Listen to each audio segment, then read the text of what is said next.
Hai semuanya, Mas Bang dari Swanzone. Muncul lagi nih smartphone terbaru dari Realme yang punya slogan 50 megapiksel sejutaan terjangkau. Jadi selama gua mencoba smartphone ini, HP ini tuh membuat standar baru ya sebagai smartphone yang punya kamera 50 megapiksel dengan desain yang stylish, cakep banget dan di harga 1 jutaan. Ini adalah Realme C33. Di video ini, selain gua bakalan bahas Realme C33, kita juga bakalan nge-share pengalaman gua selama menggunakan TWS terbaru dari Realme, yaitu Realme Buds T100. Ini tuh cocok banget buat kalian, buat nemenin nonton video, dengerin musik, sampai bermain game. Nah, sebelum lanjut, seperti biasa ya, mari kita bumper simple dulu. Let's go!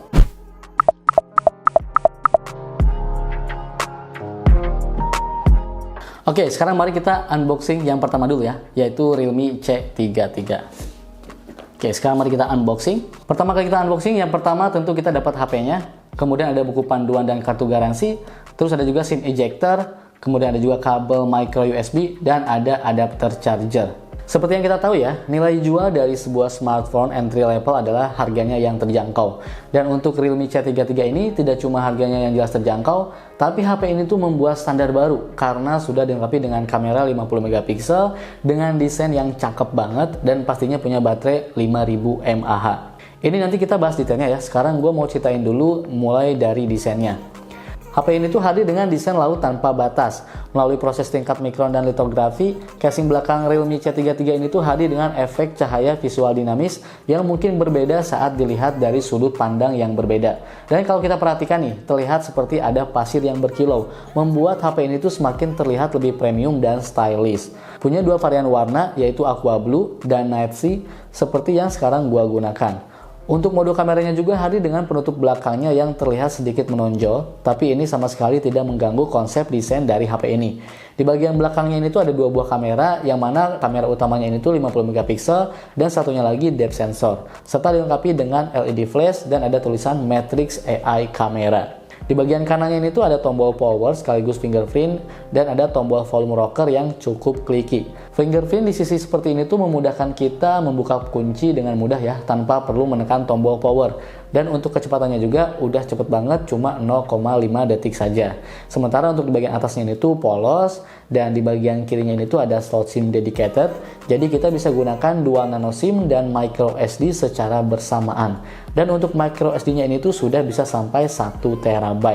Dan di bagian bawahnya itu ada port jack audio, lubang mikrofon, port micro USB, dan lubang speaker. Oke, untuk materialnya jelas ya, ini tuh bahannya tuh plastik atau polikarbonat. Cuman poin plusnya kalau misalnya kita menggunakan smartphone dengan bahan plastik atau polikarbonat, biasanya durability-nya tuh bagus, tahan goresan juga, bahkan bisa tahan banting juga. Dan kalau misalnya kalian perhatiin ya, nih ini walaupun baterainya tuh 5000 mAh, tapi ketebalannya tuh ini cukup tipis ya, di 8,3 mm saja. Makanya nggak heran ya, menggenggam HP ini tuh enak banget, asli. Enak banget digenggam kayak gini. Untuk spek kunci lainnya, HP ini tuh menggunakan chipset UniSoC T612 dengan RAM 4GB dan storage 64GB sudah UFS 2.2. Kalau masih kurang, kita juga bisa menambahkan micro SD sampai dengan 1 TB. Menggunakan sistem operasi Realme UI S Edition berbasiskan Android 12 dan tentunya baterai 5000 mAh ya, karena salah satu poin kuatnya ada di baterainya ini. Kalau misalnya kalian perhatikan dari spek yang tadi gua sebutin, di harga 1 jutaan ini, HP ini tuh sudah menggunakan storage menggunakan UFS 2.2 karena sangat jarang banget ya harga smartphone 1 jutaan sudah menggunakan UFS 2.2 dan sistem operasi Android 12. Jadi menurut gua ini sangat worth it banget. Ini menjadi keberadaan baru ya di harga 1 jutaan.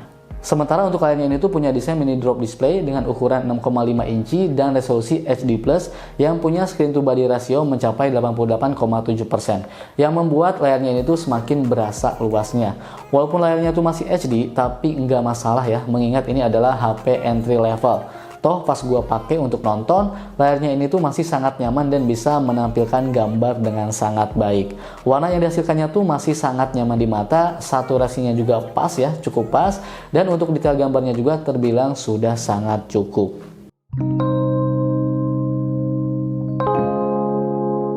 Dari segi pemakaian, selama gue menggunakan Realme C33, HP ini tuh berhasil menjalankan aktivitas atau menjalankan tugasnya dengan sangat baik sebagai HP entry level. Malah menurut gue cenderung HP ini tuh terbilang bagus untuk di kelasnya.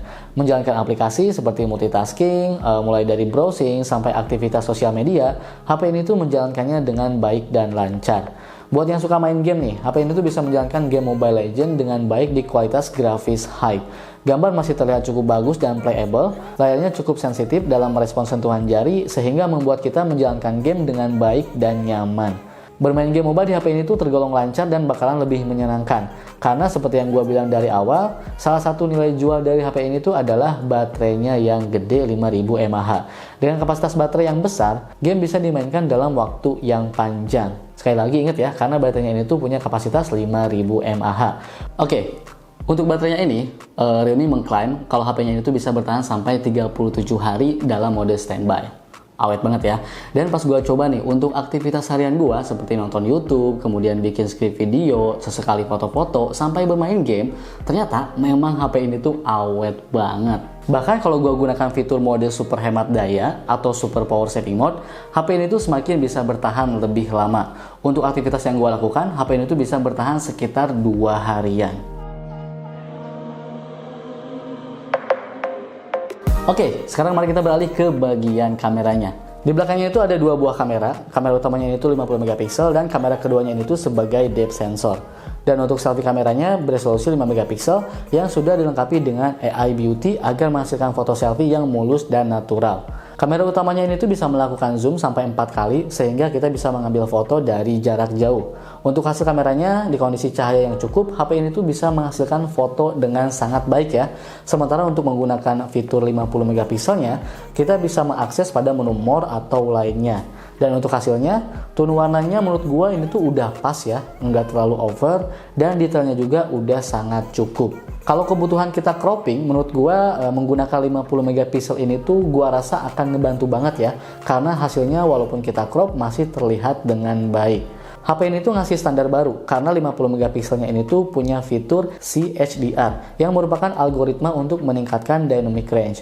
Sederhananya, walaupun kita moto di kondisi backlight, objek di belakang atau di background masih bisa terlihat dengan baik. Makanya nih, pas gua coba moto di kondisi backlight atau siang hari, 50 megapikselnya ini tuh bisa menghasilkan foto dengan sangat baik. Dynamic range-nya luas, sehingga tekstur awan aja bisa terlihat dengan jelas. Sementara hasil foto lainnya bisa kalian nilai sendiri ya. Di kondisi cahaya yang cukup, warna terbilang sudah oke, dan untuk detail gambarnya juga menurut gue ini sudah sangat cukup. Mengingat ini adalah smartphone dengan harga yang terjangkau. Hasil selfie-nya juga menurut gue bisa menghasilkan gambar cukup baik asalkan di kondisi cahaya yang cukup. Warna kulit cukup mendekati warna aslinya dan AI-nya ini tuh bekerja dengan sangat baik. Pada perekaman video, untuk kamera belakang bisa merekam di kualitas 1080 pixel di 30 frame per second dan kamera depan di 720 pixel 30 frame per second.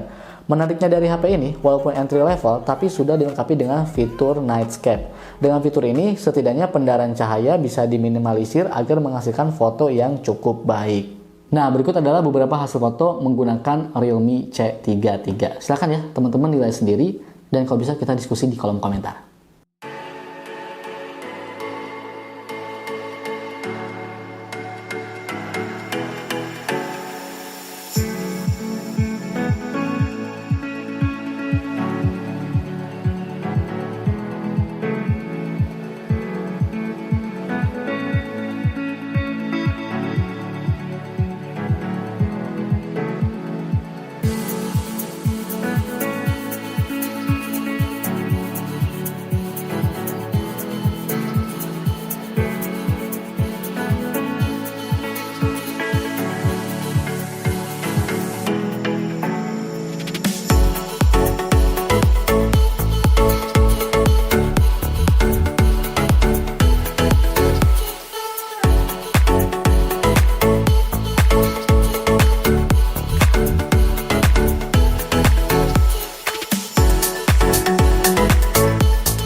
Oke, ini adalah perekaman video menggunakan Realme C33. Ini tuh di kondisi daylight ya. Teman-teman bisa nilai sendiri gimana untuk kualitas gambarnya ataupun mikrofon dan audionya. Ini gue lagi handheld aja nih, handheld jalan sendiri. Ini di studio ya, di studio kita nih, studio Rizwan Zone. Dan kita sekarang lagi jalan aja. Ini kita ngelawan matahari kayak gini nih, tuh kayak gini. Nah, sekarang kita coba junction ya.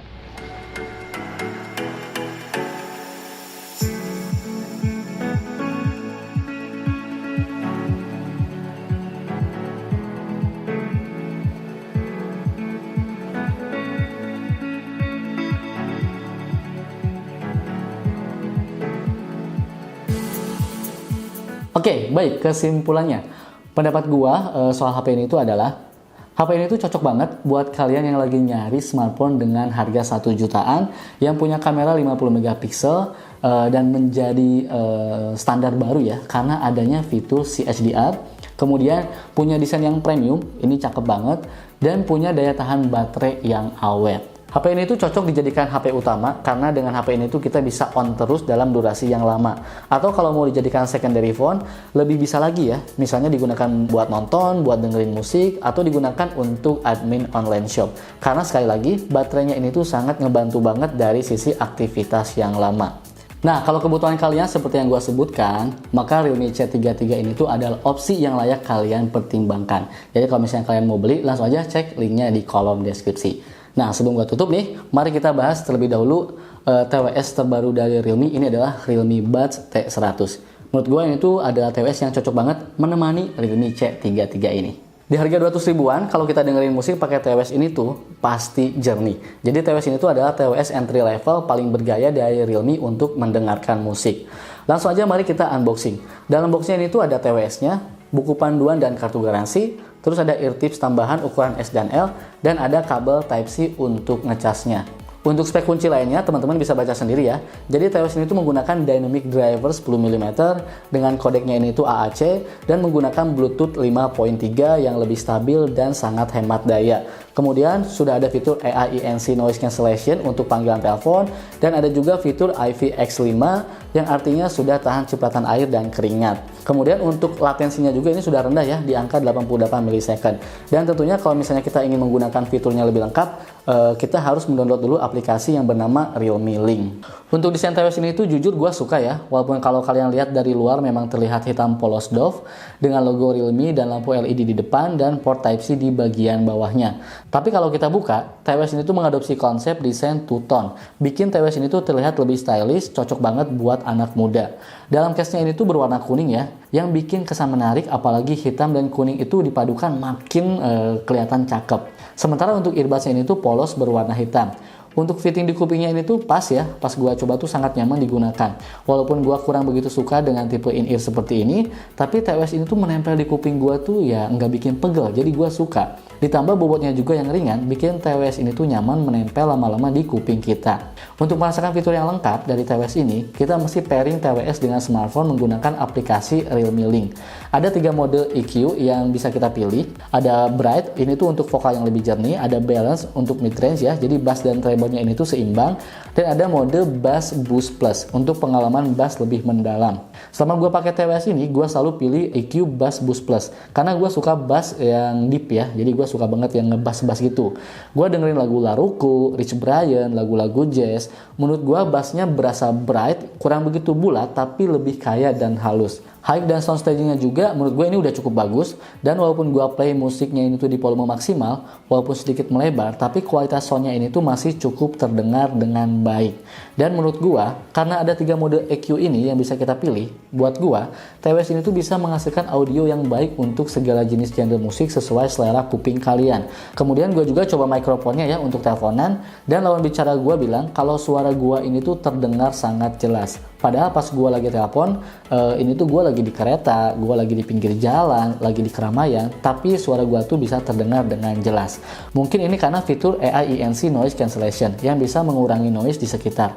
Dan berkat adanya 102 decibel volume boost mode, membuat volume meningkat dari 97 decibel menjadi 102 decibel, yang bikin suara vokal jadi lebih keras, sehingga suara dari panggilan telepon lebih terdengar dengan jelas. Gak cuma itu, karena TWS ini tuh punya latensi rendah di 88 millisecond, bermain game di HP ini juga berasa sangat nyaman, karena delay nggak begitu berasa. Ketika bermain game, suara tembakan, langkah kaki dari kiri, kanan, belakang sangat terdengar dengan jelas, sehingga membuat experience bermain game lebih imersif.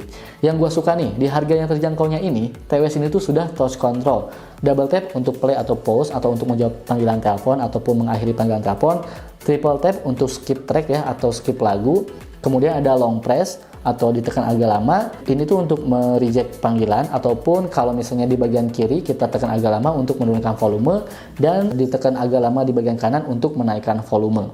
Sementara untuk baterainya, sekali gue dengerin musik bisa bertahan sampai 6 jaman, dan kalau total sama case-nya bisa bertahan sampai 28 jaman. Sementara kalau digunakan untuk teleponan bisa sampai 5 jaman.